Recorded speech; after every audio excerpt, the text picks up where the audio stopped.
The Secret Garden, English for Beginners. Chapter 1, A Hidden Sanctuary. The wind-swept moors of Yorkshire stretched endlessly around Misselthwaite Manor, an imposing mansion with walls that seemed to hold the echoes of past whispers. It was here that Mary Lennox, a young girl of 10, found herself orphaned and adrift, far from the colorful chaos of her former life in India. Her parents, taken by illness, had left her in the care of her uncle, Archibald Craven. Upon her arrival, Mary was met by Mrs. Medlock, the stern housekeeper, who guided her through the labyrinthine corridors of the manor. The place was a puzzle of heavy drapes, dusty tapestries, and half-forgotten portraits that gazed down with silent judgment. Yet, it was the gardens that first captured Mary's attention. Through a window framed by faded velvet curtains, Mary caught a glimpse of the vast expanse of the gardens below. The sight was simultaneously enchanting and overwhelming, a riot of colors and textures that had been left to run wild.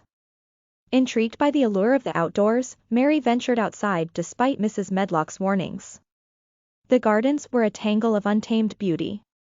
Rose bushes, once manicured, now sprawled untethered, their petals pale and delicate. Ivy clung to stone walls, as if telling the ancient stones tales of times gone by. Fountains stood dormant, their waters silenced by years of neglect. And amidst it all, Mary sensed a secret, an unspoken story that the garden held close to its heart. As Mary explored, her fingers brushed against the rough bark of trees, and she could almost feel the pulse of life within them. The air was filled with the scents of damp earth and forgotten memories, carrying whispers of times when laughter echoed through the now empty archways. Amidst the overgrowth, Mary stumbled upon a rusted key, half buried in the soil. It was a key that would open the door to the heart of the garden, a door that had been locked for years. With a trembling hand, Mary inserted the key into the hidden door and turned it slowly. The door creaked open, revealing a pathway that led to a world untouched by time. Sunlight filtered through the canopy of trees, casting dappled shadows on the ground. Flowers, vibrant and tenacious, pushed their way through the underbrush, declaring their existence in a riot of colors. In the heart of this hidden sanctuary, Mary felt a connection to something greater than herself. The garden seemed to hold the promise of renewal, of growth and transformation. As the breeze whispered through the leaves and the birds serenaded from above, Mary knew she had stumbled upon a place of magic, a place that would change not only the course of her own life, but the lives of those who would come to share in its secrets. And so, with the turning of an old key, Mary unlocked not only the door to the secret garden but also the door to her own heart, allowing the seeds of curiosity and wonder to take root and flourish. As she stood amidst the beauty and mystery of the hidden sanctuary, little did she know that her journey had only just begun. Chapter 2, A Friendship Blooms. In the days that followed Mary's discovery of the secret garden, a sense of wonderment and anticipation enveloped her like the petals of a fragile flower unfolding in the morning sun. Her newfound curiosity had awakened a deep longing for connection, and it wasn't long before fate would answer her unspoken desire. One misty morning, as Mary wandered through the garden's meandering paths, she heard a soft, melodic whistle. Turning towards the sound, she saw a boy about her age, dressed in simple, earth-toned clothes, his eyes alight with mirth and warmth. This was Dickon, Martha Sowerby's younger brother, and he had a gift that set him apart, the ability to converse with animals as if they were old friends. With a gentle smile, Dickon introduced himself, his voice as soothing as the rustling leaves. He brought with him a sense of calm, a connection to the natural world that Mary had never before encountered. Birds perched on his shoulders, and squirrels scurried down from the trees to greet him.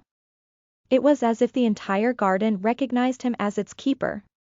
As the days turned into weeks, Mary and Dickon forged a deep friendship amidst the vibrant blooms and hidden corners of the secret garden.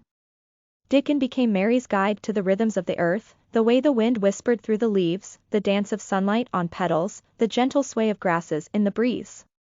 He taught her to nurture the soil, to tend to the plants with a gentle touch and a loving heart.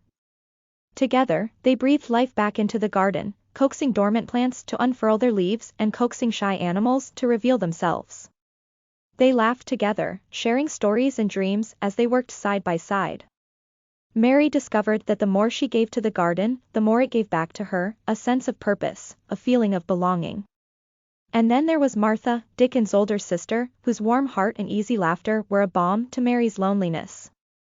Martha's stories of the moors and her family's simple joys painted a vivid picture of a life she had never known. Through Martha's eyes, Mary began to see the beauty in the ordinary, the changing of the seasons, the comfort of a hearty meal, the laughter of loved ones. Martha's cheerful presence and Dickon's unwavering kindness worked their magic on Mary's heart, softening the layers of bitterness that had shielded her from the world. With their friendship, she discovered that there was a world beyond the walls of Misselthwaite Manor, a world where connections were nurtured, where laughter was shared, and where the beauty of nature could heal even the deepest wounds. As the secret garden flourished under their care, so did their friendship. The garden became a canvas for their shared dreams, a sanctuary where they could be themselves without judgment or pretense. And in the delicate bonds of their connection, Mary felt the first stirrings of hope, a hope that, like the blossoms in the garden, had the power to transform even the most desolate of landscapes. Chapter 3: Healing and Redemption.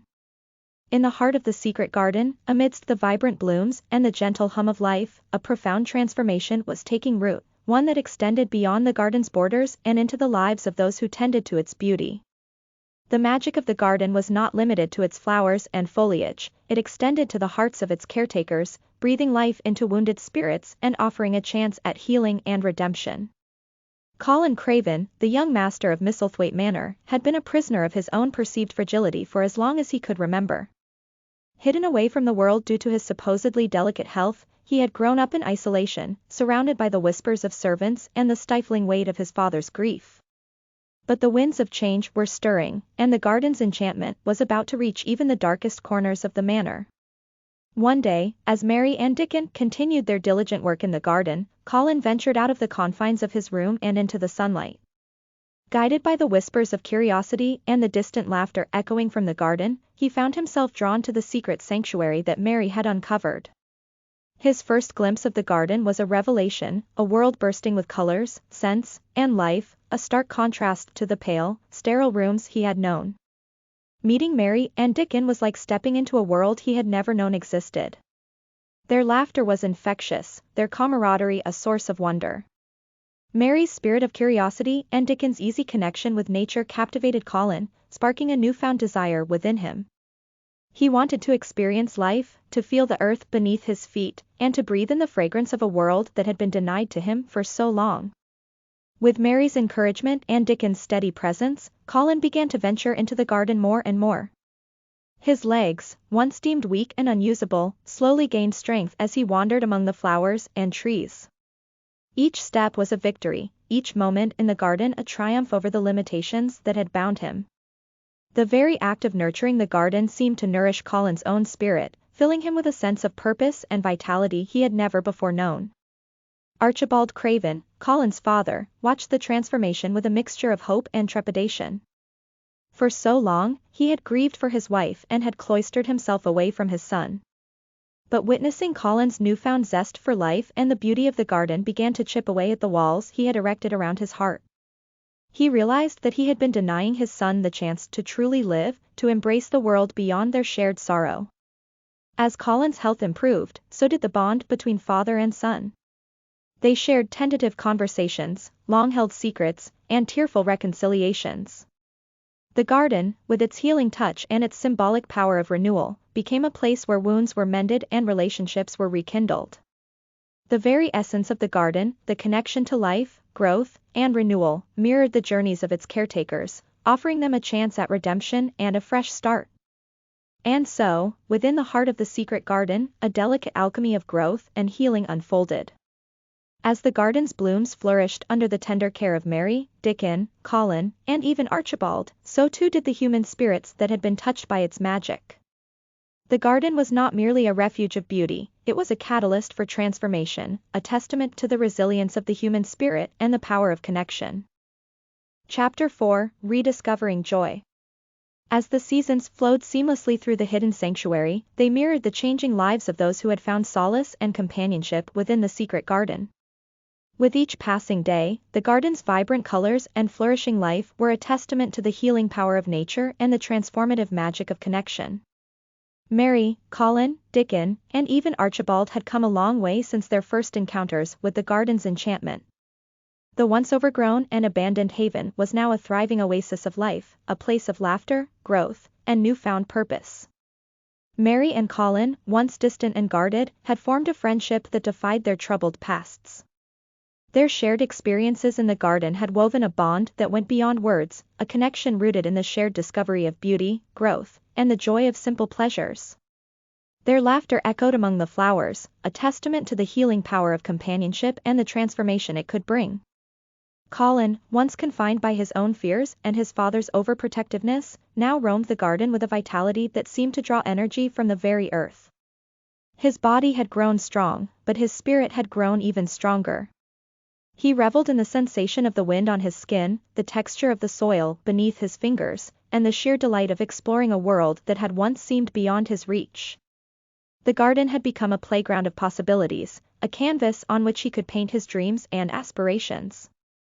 Archibald Craven, once a shadow of a man consumed by grief, had undergone a transformation of his own. The garden, once a painful reminder of his lost wife, now served as a place of connection with his son and a testament to the beauty that could be cultivated from even the most barren of landscapes. He had learned to let go of his guilt and embrace the chance for redemption that the garden had offered him. Dickon, with his innate connection to nature, had become not only the guardian of the garden but also a source of inspiration and wonder for those around him. His presence seemed to coax life from every corner of the earth, and his gentle wisdom had a way of soothing troubled hearts. Through his eyes, the ordinary became extraordinary, and the beauty of the world was magnified. Together, these four souls had turned the secret garden into a haven of laughter, growth, and renewal. The once hidden corners now overflowed with the colors of countless flowers, and the once silent archways echoed with the sounds of shared stories and dreams. As they continued to tend to the garden, they found that it had become a metaphor for their own lives, a reminder that even in the face of adversity, beauty and growth were possible. In the heart of the secret garden, joy had been rediscovered. Laughter danced among the blooms, and the fragrance of blossoms mingled with the scent of newfound friendships. The garden, once a forgotten and desolate place, had become a sanctuary of hope, a refuge of love, and a testament to the transformative power of connection. And as the seasons continued to turn, the lives of Mary, Colin, Dickon, and Archibald blossomed, much like the garden they had nurtured with their hearts and souls.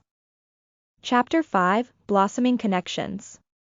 In the final chapter of this enchanting tale, the secret garden stood as a living testament to the remarkable transformations that had unfolded within its hidden sanctuary. Its once barren paths and forgotten corners were now vibrant with life and color, a reflection of the growth and renewal that had taken place within the hearts of those who tended to its beauty. Mary, Colin, Dickon, and Archibald had forged deep connections that extended beyond the boundaries of the garden. Their lives had intertwined in ways that none of them could have foreseen, and the garden had been the catalyst for these profound changes. Mary had grown from a lonely, bitter girl into a radiant young woman filled with a newfound zest for life.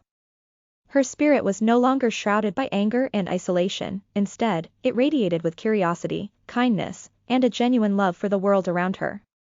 The once secret garden had become her sanctuary, a place where she had discovered her true self and had formed lasting bonds of friendship. Colin had transformed from a frail, sheltered boy into a confident and vivacious youth. The garden had given him the gift of mobility, but it had also given him something even more precious, the chance to experience the world with wide-eyed wonder. His relationship with his father had evolved from one of distance and sorrow to one of closeness and understanding, as they both learned to let go of the past and embrace the present. Dickon's connection with nature had only deepened over time, and he had become a source of inspiration not only for his friends but for everyone he encountered. His ability to communicate with animals and his natural affinity for the earth made him a beacon of kindness and wisdom. His laughter and simple wisdom had a way of spreading joy and reminding others of the beauty that existed in the world. Archibald had come full circle, transforming from a grieving widower into a father who had learned to open his heart to his son and find solace in the present moment. The garden, once a place of pain, had become a symbol of healing and connection. Archibald had found redemption not only through nurturing the garden but through nurturing his relationships with those he loved. As the seasons continued their dance, the secret garden flourished under the combined efforts of its caretakers. Its paths were lined with vibrant flowers, its fountains flowed with crystal-clear water, and its air was filled with the harmonious melodies of birds and the whispers of the wind. The garden's beauty was a reflection of the love, care, and growth that had taken place within its borders. In the end, the secret garden was more than just a hidden sanctuary, it was a metaphor for life itself. It taught its caretakers that even the most neglected places and wounded hearts could be transformed with patience, love, and a belief in the power of connection. Through their journey, Mary, Colin, Dickon, and Archibald had discovered that the human spirit had the remarkable ability to heal, to grow, and to bloom, much like the flowers that adorned the garden. And so, as the final chapter closed, the secret garden remained a symbol of hope, a reminder that beauty could be found in unexpected places, and that connections forged in the heart of adversity could lead to the most profound transformations of all. The lives of its caretakers had been forever intertwined, and the garden's legacy of renewal and joy would continue to blossom for generations to come. Thank you for following the story. To learn in a light and fun way, visit the link in the description. See you then.